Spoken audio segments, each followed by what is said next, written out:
Welcome to the 501 Companion Podcast, an educational and news podcast/vodcast for 501c3 charitable organizations that want to create better content, optimize their technology, and improve their marketing to better serve their mission.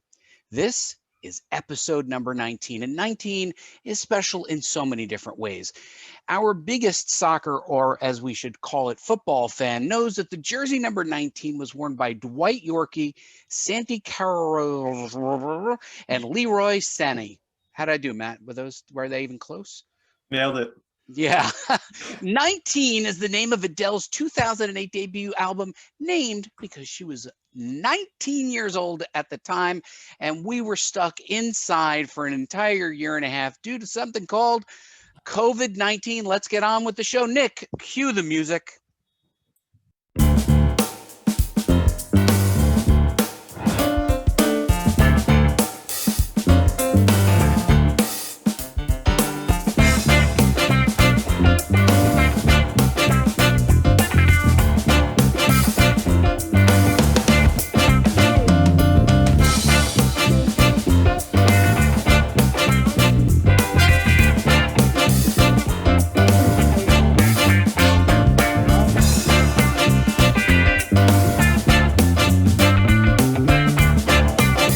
I'm joined by my talented co-hosts who bring a wide range of experience to our weekly show. And if you're watching on the video, you know we have a guest today as well.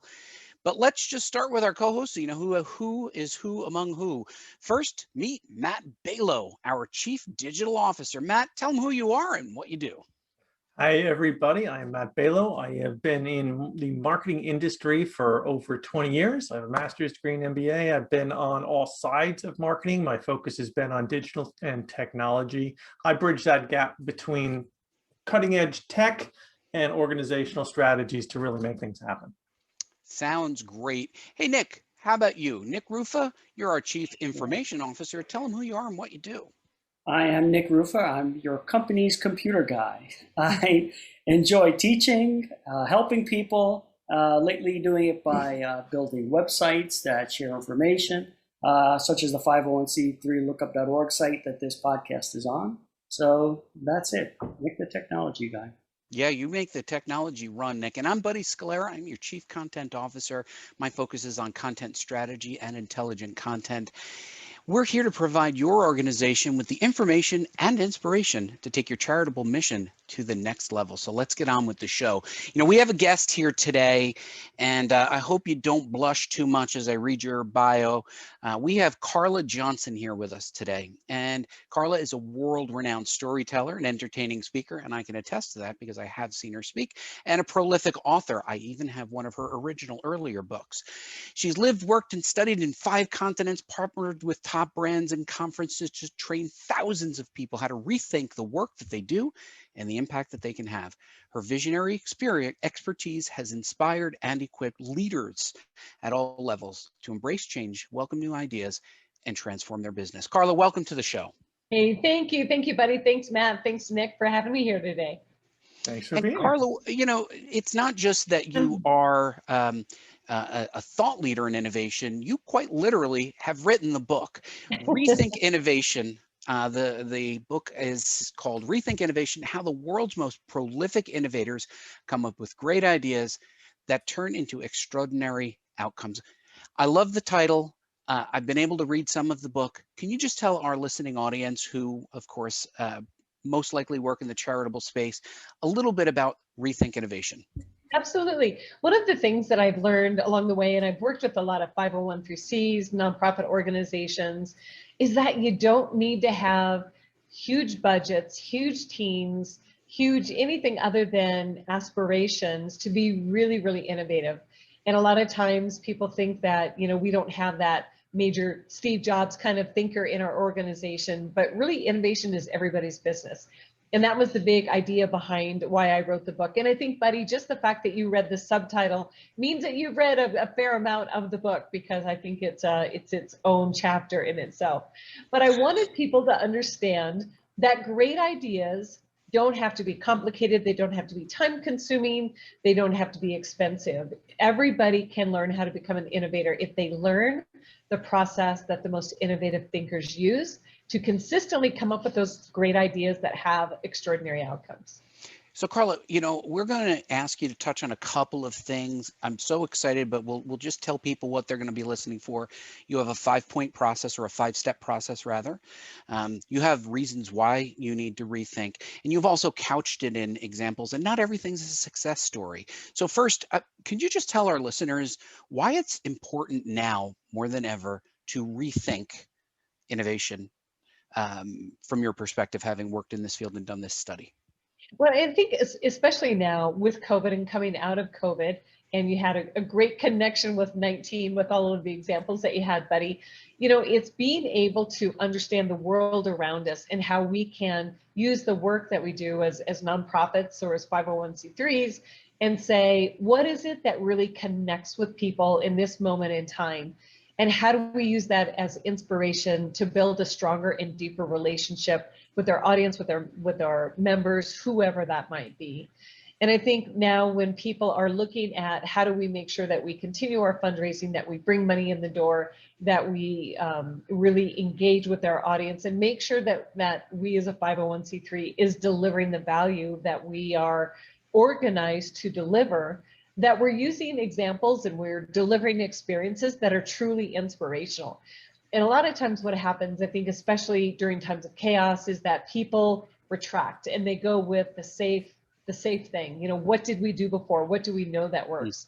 But a lot of times that doesn't get the attention. And there are other organizations out there trying to get that attention. And so if you can look at what is any brand, any person, any experience that inspires people, and understand the essence behind what it is that makes it work, and then transplant that into the work that you do, that's really a huge opportunity that 501c3s have that I don't think that they recognize.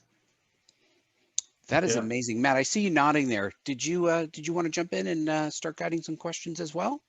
Sure. I mean, questions, statements, build on it. Absolutely. I mean, all of it. Like, I couldn't agree more with everything you were saying right there. It's I think one of the things that separates out the 501c3s is their mission, right? And so how solidly rooted they are. And, early on in the book, you do focus on the objectives, right? And so when you work on the for-profit side and you work on the brand side, a lot of times I ran an innovation team for about 5 years, and there's so much work that goes in up front to set the problem, right? To figure out the research and, before you're even starting to get to just figure out the problem and approach the problem and distill it down.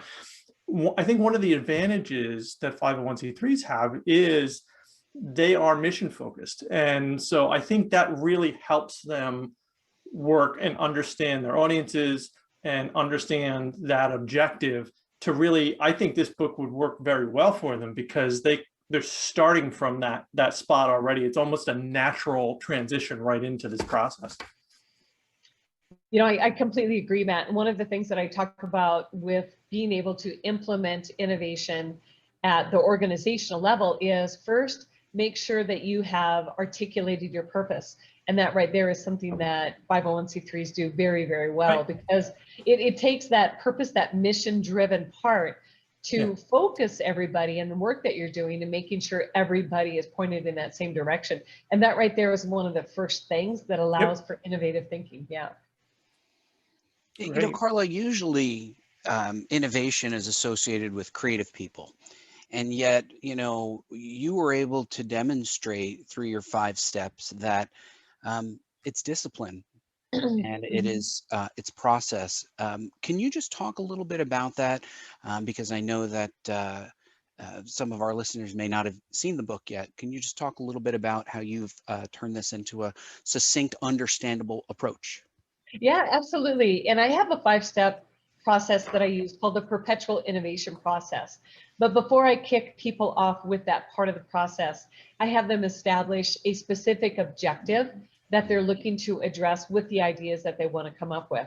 And just like Matt was talking about how a mission of a 501c3 is something that everybody can work toward and helps focus everybody, so does an objective statement and being very clear about what kind of ideas you're needing to solve what kind of problems under, or take advantage of certain opportunities under what kind of constraints. And I always throw in constraints later in the mix, because if you start out with those constraints, yep, I see Matt giving me the thumbs up, you know, that it discounts some great opportunities for ideas before you even get started. So I have people start out with coming up with the objective, and the objective statement is simply, we need new ideas too. What is it that you want to accomplish? Do you want to increase retention? Do you want to increase audience size? You know, be specific about what it is you want to do. The next part of the objective statement is, so we can. What's the outcome that you want to happen because of the ideas you want to generate? And this is generally something that is measurable. And then under these constraints, so a lot of constraints are time and budget. It doesn't necessarily have to be. It could be something that addresses, like I did a workshop last week with a group, and one of their constraints was, you know, inside a community that's resistant to change. So that's definitely a restraint, you know, a constraint. And so I have people come up with this objective statement, and then I have them set it aside, and we'll pull it off the shelf later as we go through the process. So the 5-step process starts out with, first, observing the world around you.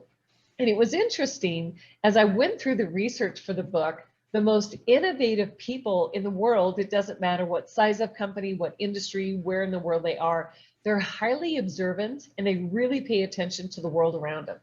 And you think about how much we do on our phones every day. I mean, here's my phone right here. It's hardly ever out of arm's reach. And it narrows our focus, and we miss opportunities to be inspired because we're not being mindful and aware of the world around us. So that's the first step, is to be more observant about what goes on around us, and look at what inspires us, what brands, what people, what kind of experience. And then the next thing, the second step, is to distill all of these different observations into patterns. And believe it or not, this is something that your brain does very naturally. It's just how it's wired. So if we go back to when all of us lived on the savannah in the, you know, early days of humankind, one of the things that our brain was very, very natural at is observing the world around us and then looking for patterns, because patterns determined whether or not we were safe or there was danger in our immediate environment. You know, were the grasses on the savannah very calm? Were the animals, you know, leisurely eating? Or did a flock of birds fly all of a sudden and the animals dart? So it's those kind of patterns that our brain knows instinctively to determine whether or not we're safe or not. So it's just something that has evolved over time, that our brain still naturally looks for those patterns if we give it space and time to find them. Now, the third step is what I call relate. And this step between transitioning between the theoretical, what we observe, the patterns that we find, and now being able to relate it into the work that we do, can be the hardest step for people, because it's moving from theoretical into the real world of the ideas that we need to generate. But this is the key step that really determines whether or not an idea is truly inspired, truly original, and truly relatable. Because I know that you all have seen this, where a brand does something truly amazing, and then somebody else essentially just tries to copy and paste it into their world, and it fails miserably. I mean, I don't know where Kraft got the idea for the mac and cheese flavored ice cream, but I'm pretty sure that they're trying to copy and paste something from someplace else. You know, so we look at that, like how inspired is the ideas that come out of the fourth step, which is generate. How inspired are they? Are they essentially the same that you've always done in just a little tweak? Or are they genuinely inspired because you've observed the world around you, you've recognized those patterns, you understand how to relate those patterns into the work that you do? So that's the fourth step. And the fifth step is, how do you pitch those ideas? Because a bad pitch can kill the best of ideas. And we also have to look at putting that pitch, the story of the idea that you have and the journey that you use to come up with it, into the context, coming back to your objective statement, of what it means to your organization. What is it you're trying to accomplish? What's the outcomes that you expect? And what are the constraints that you know these ideas have to live within? You know, that's really an important ecosystem in which people need to start to think about innovation. So Carla, I can't help but go back to the pattern element that you talked about. What pattern were you observing that led you to realize that you needed to write this book? Because you said it took you some 5 years to write this book, and you're no stranger to publishing. This is your 10th book, That's right? right. This is my 10th book. This is your 10th book, so you're no stranger to publishing. Wow. What pattern did you see that made you say, I have to write a book about this? It was a couple of things, buddy. And one was that after I would give a workshop or a speech or, talk to somebody about great ideas and how they could come about, or give examples of companies that do this, inevitably somebody would come up to me and say, I love all this, but I'm just not an idea person. And it actually made my heart hurt, because all of us, when we were kids, we were the best and biggest idea people there ever was. And there was a research study that I came across when I was doing research for my book. And it was from the late 1960s, and it was by a man named George Land. And George was a systems engineer. So he was a classically trained left brain engineer. But he started this consultancy to teach companies how to become more creative.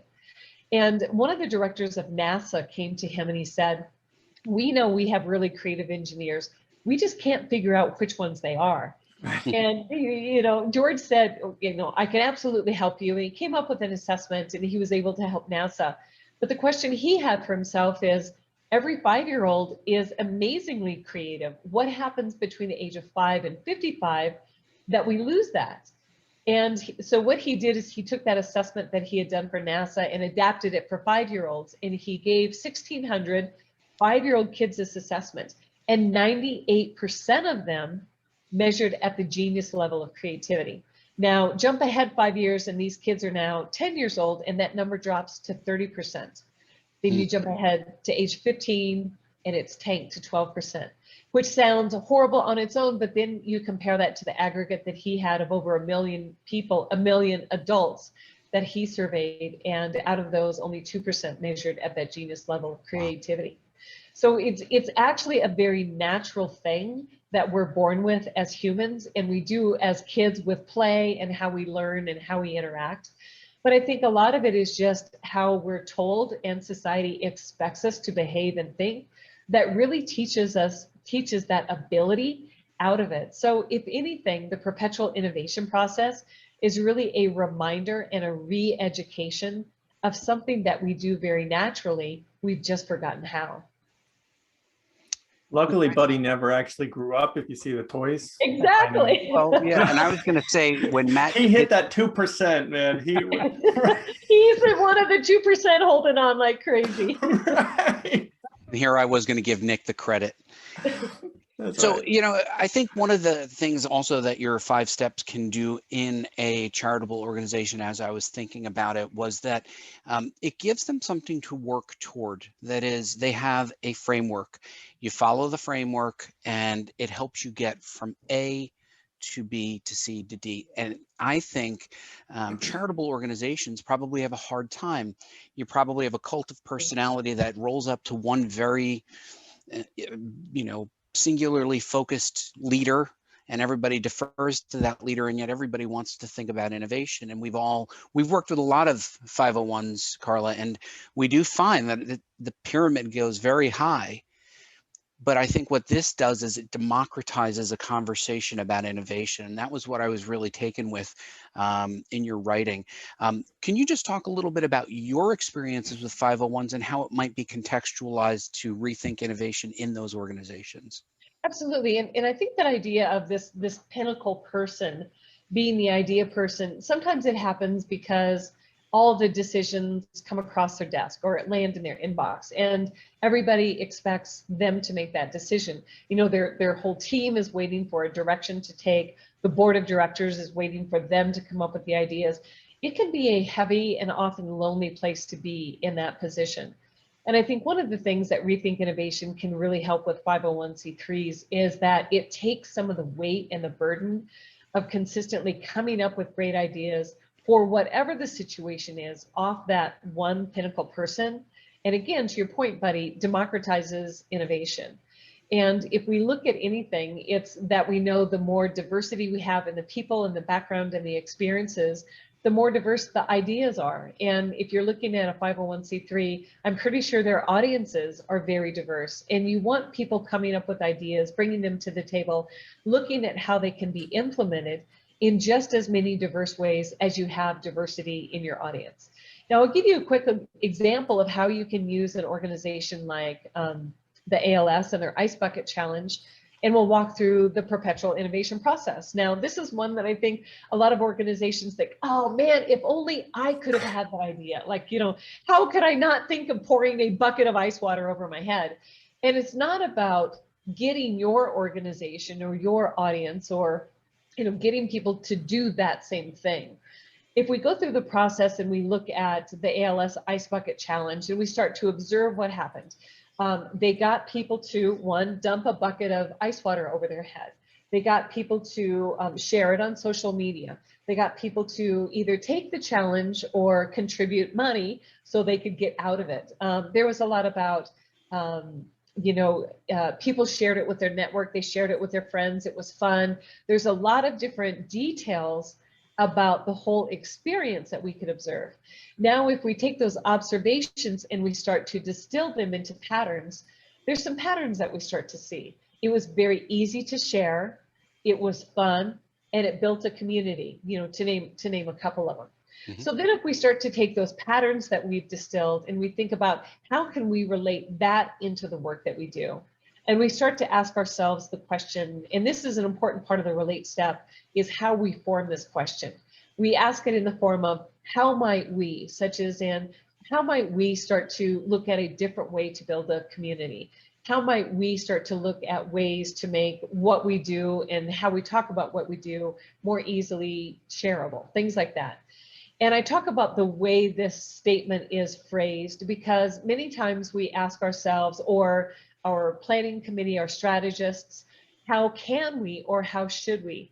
And those are very nuanced words because when you ask it in the phrase of how can we do something just like ALS, the Ice Bucket Challenge did, we start to, in the back of our mind, you know, the inner brain starts to go, I don't know if I can I? I don't think I can. And all of these interesting nuances and a lot of times negativity and dissension comes about before we even get started. And then you look at the phrase, how should we start to connect some of these things to the work that we do? Again, the same kind of, you know, back in the brain voice comes out whether we realize it or not. I don't know if we should. What if we do something? We look stupid. What if we look ridiculous? And a lot of this affects the creativity of the ideas that we're able to generate. And so that's why there's a little bit of magic in the statement, how might we? Because in a way, it's almost making it pretend. You know, how might we do this? You could ask it in that phrase. Let's pretend we wanted to build a community in a different way. Then we start to build those questions. Then we answer those questions through the ideas that we generate. So if we're looking at the example of the ALS Ice Bucket Challenge and saying there's all these different things that they did, one of the patterns is they built a very strong community, essentially from a lot of people who didn't realize we even existed. Now, how can we start to do that? How might we start to build this kind of community? Then that prompts a new way of thinking and a new way of approaching how you come up with ideas. Now, the interesting thing is when you take those ideas and you go to pitch it, all you do is retrace your steps from what is it that you observed, what were the patterns that you distilled, how did you relate that into the work, how that prompted those new ideas. And this is an important aspect about pitching because the more competent the person feels in telling that story of the idea, of making the pitch, the more confident they come across. And back to your point, buddy, if it's somebody who's not that executive at the pinnacle point of the organization, sometimes people are very hesitant to raise their hand and step forward with a new idea. Carla, I'm going to ask you to look straight up. Look straight up. All right, there's Nick. Nick doesn't use a lot of words. How can a person who is a little bit on the Shire Scale, I don't know if you've noticed, I do a little bit more of the talking than Nick. I like to pitch. How might a person who is a more reserved personality benefit from the process, and then of course retracing the steps to step number 5. Matt's right in the middle. He's not neither shy nor Bouncing back and forth. yeah, I he's think. our balance. He's the yin Yeah. to our yang. But how might someone who is less gregarious and outgoing benefit from the process, particularly in the pitch stage? Well, and I think that's it. It's that Nick would have had this exact experience. And so it doesn't have to feel like something that's completely prepared, something that feels forward. All he's actually doing is telling the story of his thought process. And maybe Nick might have a great advantage because he's not trying to overtell the story. He's not one of those verbose pitchers. And a benefit of that is that you start to paint the picture in the mind of the audience that you're pitching the idea to, and you let them start to hang the details on or ask the questions, and that starts to build the conversation. And then you refine and you evolve the idea together. And any idea that's developed together is a stronger idea because it's more likely that the person who contributes is more likely to support the idea. Well, and you know, we all kind of have seen it. Someone like Nick is a great example. You know, he doesn't say a lot in the meetings or in the shows, but he has great ideas. You know, the entire show hangs off an idea of a website he built by himself, and we're here because of that. But he's just not outgoing. I'll speak for you, Nick, from now on. I love it. You're Keep just, going, keep going. you're just, You can just like yes or no. Give yeah, him a thumbs yes, up or thumbs down, Nick. yes, yes. Good. But I think that that's an important aspect of it because, Carla, going back to the ALS Ice Bucket Challenge, if you had to guess, who came up with that idea? Was it the tippy top person or someone in the middle or someone just with fresh ideas? What would you have to guess if you were to guess about the Ice Bucket Challenge? You know, I would guess it was somebody in the middle to the lower, you know, I would too. hierarchy of the organization, because I think one of the things that's so great about it is that it's such a personal experience. And if you think about traditional brainstorming sessions, they're the kind of things that people like Nick don't like to go because all of us extroverts like dominate everything, and people like Nick don't get a word in edgewise. And that's one of the beauties of this process is that I talk about don't expect people to come together in that traditional way, because there's lots of people who need their own time to process what they observed, understand the patterns that they see. That's very different from traditional extroverts in that brainstorming kind of way. And when you look at only coming up with ideas in that way, you essentially miss 50% of your contributors if that's the only way that you look at how ideas can be developed. And going back to one of the early things you said, Carla, you know, the person who came up with that idea was in touch with a useful way of thinking, not necessarily childlike, but that genius creativity that hadn't been beaten out of them. Mm-hmm. And they were willing to say, let's do something that no one else has done and no one else is doing, which is what made the ultimate disruption to charitable organizations. We all did it, and we were reminded we're supposed to donate money. We all did the ice bucket. We all donated money. And guess what? It worked in part because someone was in touch with that genius, that inner genius, and it hadn't left them yet. Mm-hmm. Exactly. And there's when I was traveling last week, I picked up a copy of John Cleese's book, Creativity. My husband was reading it this afternoon, and he said he was talking about the part where you need to have time for your brain to have space and to really think these things through, because your brain thinks differently in under deadline. And I hate to always use the word stress because some people perform really well. You know, it's a deadline can be a positive stress for how they perform. But I think we also need to give our mind the time to relax and loosen up and connect all of those dots that we've collected, observed. And, you know, sometimes it's something specific. Sometimes all of a sudden you might go, oh man, you remember that time I was standing in line for the baseball game like 17 years ago and I saw whatever it was. Your brain just somehow had randomly connected all of those dots, and the result was this great idea.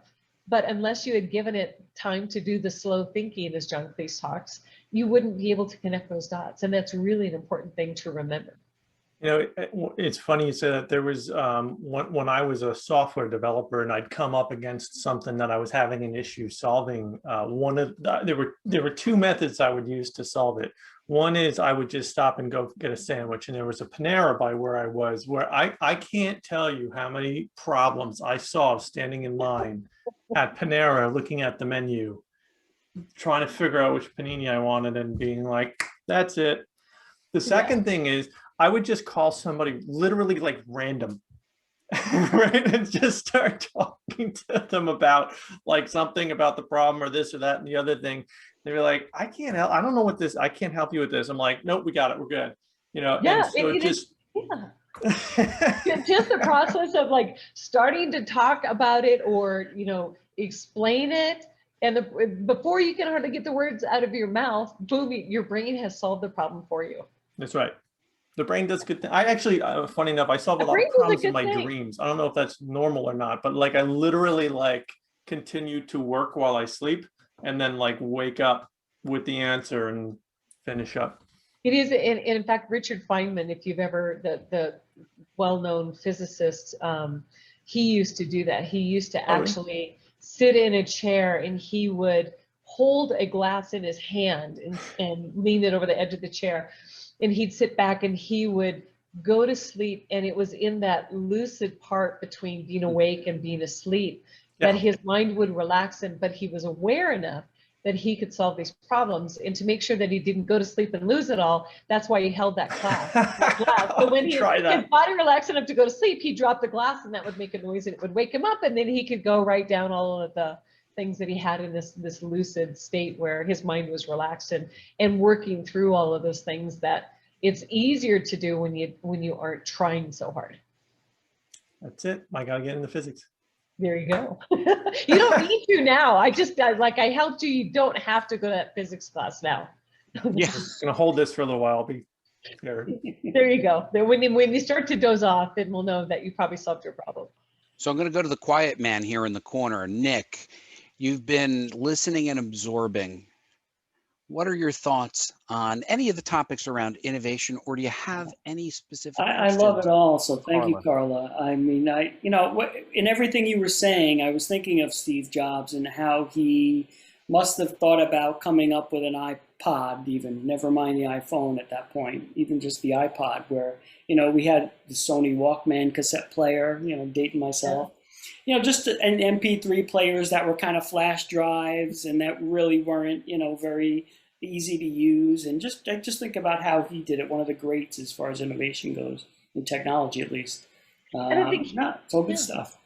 He's one of those people, and Buddy asked a question I was curious about how you think about this, because Steve is one of those people who would say, the great creative minds or thinkers, they don't understand how they did it, but when you look in reverse, you see that they connected the dots, like they could see how the dots connected. Definitely. So I think the important thing is, how do we figure out, or how do we test drive connecting the dots up front so we can get to those things? And you as a quiet person, Nick, do you find that you connect dots in similar ways as you go through?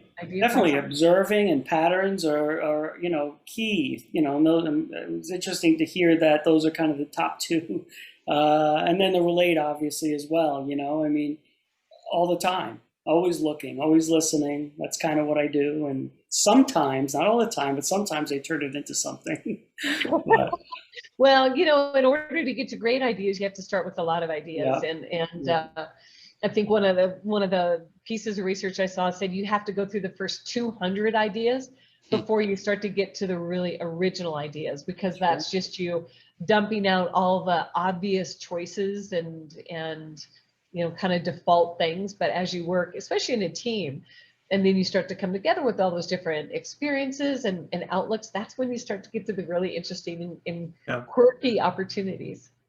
It's interesting you mentioned the finding the right ideas and, bringing Nick into the room, things like that. When I first started my career back then, and the internet was like two cans and a string.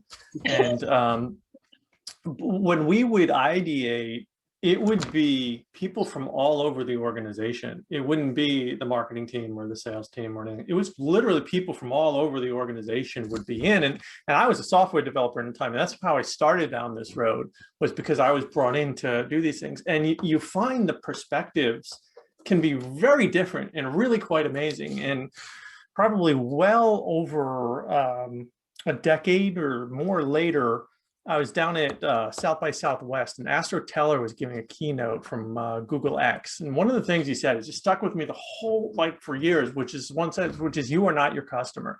And so, like, it's just always been amazing to me to think about ensuring having such diversity of thought, diversity of ideas and backgrounds, and like in the room for these concepts. You know, we talked about ALS, you know, the Ice Bucket Challenge was not a kind of corporate idea that was pushed out. It was something that was recognized, that somebody did and was picked up and recognized and promoted. And so it's kind of really interesting to me that, like, part of this is just identifying that idea when you have the right people in the room and getting the right people in the room. And as you said, yeah, I think you put it very eloquently with connecting the dots, right? You know, which makes sense. So, you know, when you hear and you get the right conversations going, and you can connect those dots, and you can see which ones are the ones that make sense, that are the ones within your constraints, that are ones that accomplish your goals, the ones that, you know, that when they start to check those boxes and they start to say, oh, this is really interesting, this might go somewhere, you know, maybe a seedling, and then you can start to build and iterate and generate. And I think that's it's a great framework. Yeah, and what I find is that once people learn the process, their brain starts to do it, and then it's hard for them to turn it off. And I'll get emails and texts from people going, "Man, everywhere I go, all I can see is like see things, patterns," and it's like going from the middle of rural America to Times Square in New York City, and you just can't turn it off. But it's just it's a stimulus, and once your brain kind of remembers it, it's really a fun thing to go through. Yeah. Well, and this was fun for us, Carla. And this next part, it may take us a while, but we're gonna hang in there. Carla, where can they find you if they want to learn more about your book, and where are some of the places you will be speaking? I'll just sit back for a little while because I think it's going to take a little while. Let's see. The main place is on my website, and it's Carla with a C, carlajohnson.co. There's no M at CO, like Colorado, the great state I live in. And on there, you'll find information about my book, Rethink Innovation. And you can go to carlajohnson.co/rethink book and find all the details. And if you've bought a copy, you can go to that page and download a lot of free bonuses, including a PDF of the book, so you can get a hold of it right away, and some other tools and things in there.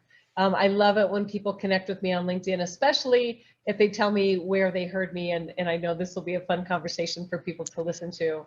And on Twitter, I am at Carla Johnson. And where will you be speaking? Do you have any upcoming events?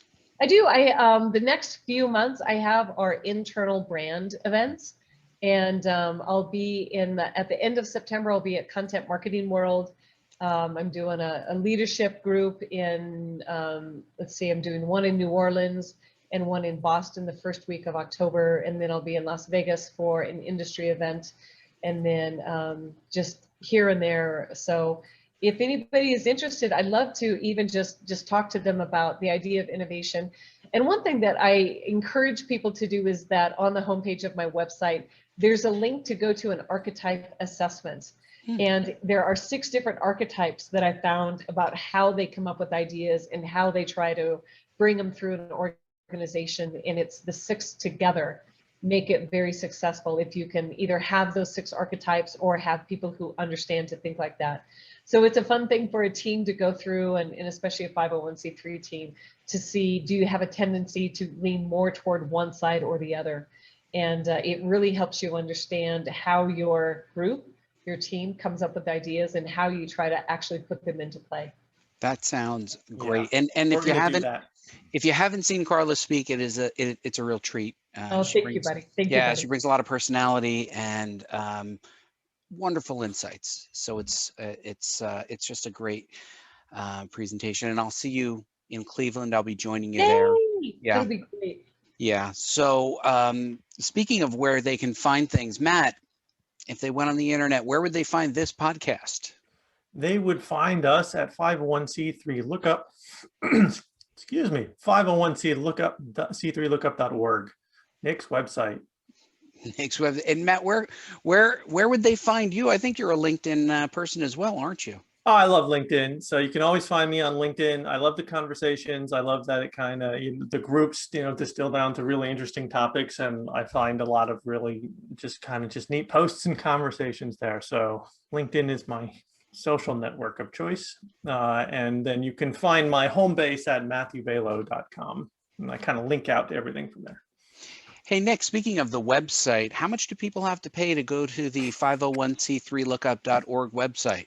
The website is free to use. We list over 2 million nonprofits. It's all public IRS data that is distilled down so that you can sort and filter and find organizations, lookalike type organizations, et cetera, et cetera.